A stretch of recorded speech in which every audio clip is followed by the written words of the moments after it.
Good morning. Ngasi runes ki reading sa pedi ang se runes ki energy se kai laki hai bado group 1 group 2 and khaido ka khaido se konuti ki tabuna hari group 1 or group 2 number 1 or number 2 ko number 1 se consider antraga number 2 se consider ko atugi matung na hadi se lagi leriba kono se ko symbol map se dagi ani khalo sok sarai ko ani se ena kut ani pai se ahamba ko hadi first ki ko hadi first runes khan bangai se ler ko first symbol khan bangai hadi number 1 khan gi bangai ko duga number 2 gi na se lere ko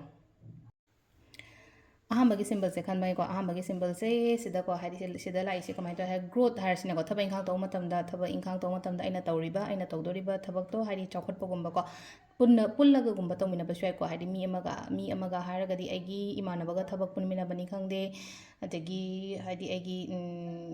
kai haini akogi employee kain haraga so ani makta kana mina ba phangbo to dumaina oina oi ko growth ama lere aduga mi ga pullaga thabak tawmina ba khotpa ama lere ko aduga ama namu se lai se ko anu bagumba hai tare ko anu ba inong no ba pot kumba la okholo hai ba so dumaina so piri ko sida ahambagi symbol sigi meaning se ko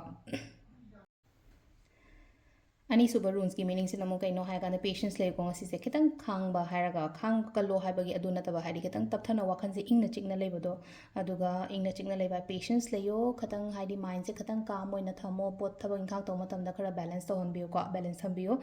aduga pangan thona hai tara ko hanbi ba yade ko hari se le ko haidi strength will power so ma mayam se hai tara ko halhan gano hadi kenoma akoina hadi negative kenoma lakpa matam da hadi ngai ai phana yamna positive oiramba strength yam leye khole haraga chukra down chatpa low chatpa khotpa dumaina oina oigalina ko adudo oiba yate haibni ko sida haise do stability hadi mind stability am darkar oi